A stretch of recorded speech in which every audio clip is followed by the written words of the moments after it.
네, 안녕하세요. 도대위생 환경동 변호사입니다. 오늘은 개인위생을 준비하는 분들이 가장 궁금해할 만한 주제, 변제금을 어떻게 줄 수 있는지에 대해서 말씀을 드리고자 합니다. 중요하죠. 개인위생 절차에서 가장 중요합니다. 변제금. 변제금이란 이제 법원에서 정해주는 금액인데요. 이제 회생 절차를 들어갔을 때 얼만큼 주기적으로 내라는 금액이고요. 법원에서 적정 수준으로 정하고요.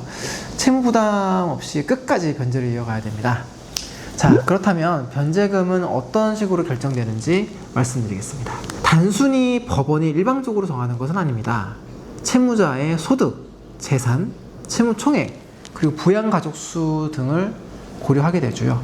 그리고 공식에 따라서 계산을 하는데, 자, 월 소득에서 생계비를 뺀 금액, 변제 기간, 그 다음 생계비가 많이 인정될수록 변제금은 줄어들겠죠. 자, 이제 변제금은 어떻게 줄 수 있느냐? 첫 번째, 생계비를 최대한 인정받아야 됩니다. 법원은 기본적으로 최저 생계비 기준을 두고 있긴 한데요.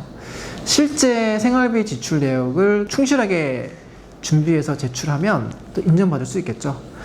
임차료, 공과금, 의료비, 교육비, 부양가족 생활비, 계약서, 영수증, 진료기록, 학원비 내역 등등 이런 걸 모두 이제 준비를 해서 제출을 하시면 법원이 판단을 하겠지만 생활비가 반영될 가능성이 높습니다. 적극적으로 내 생활비가 이만큼 된다를 소명하셔야 변제금이 줄어들 수 있다는 점을 기억하셔야 됩니다. 자, 두 번째, 가구원 수를 정확하게 반영해야 됩니다. 예를 들어 혼자 사는 경우다, 아니면 배우자와 자녀, 거기에 부모까지 부양하는 경우다, 당연히 다르겠죠. 생활비는. 따라서 이를 입증할 수 있는 가족관계 증명서, 주민등록 등본, 이런 자료들을 준비하셔서 동거 여부, 그 다음에 경제적 의존 여부를 입증하는 것이 필요합니다. 가족이 많을수록 변제 부담은 줄어들겠죠. 세 번째입니다. 채무의 발생 경위를 설명하는 것입니다. 이게 무슨 말이냐?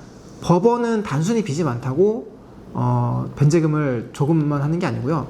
그 빚이 어떤 빚이고 왜 발생했냐도 많이 따집니다. 예를 들어 질병, 실직, 실패, 사업, 이혼 이런 사유가 있다면 아무래도 변제금을 낮추는데 조금은 유리하지 않을까 싶습니다. 자, 네 번째입니다. 채무 종류에 따른 조정 전략이 좀 필요합니다. 모든 빚이 동일하게 조정되는 것은 아니고요.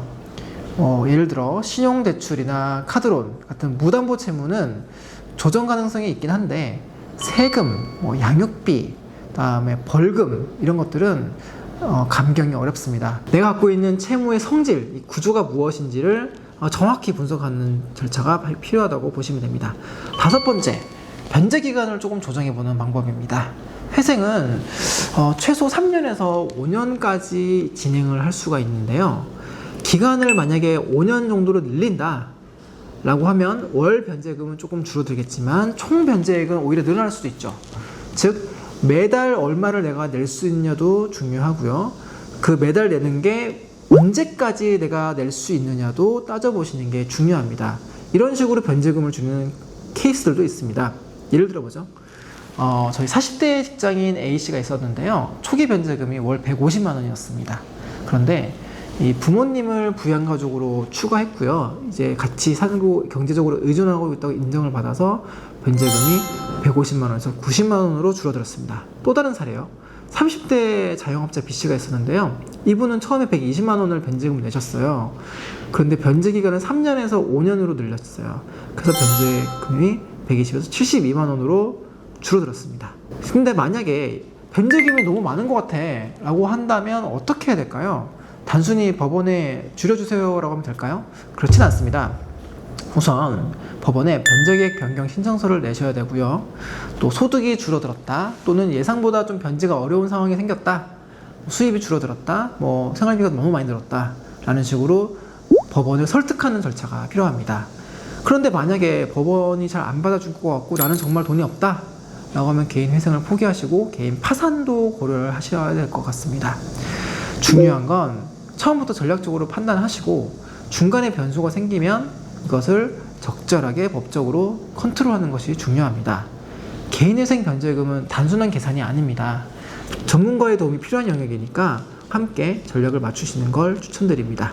자, 오늘 말씀드린 변제금 전략을 잘 활용하셔서 조금이라도 부담을 줄이시고 안정적으로 회생 절차를 마치시기를 간절히 기원합니다.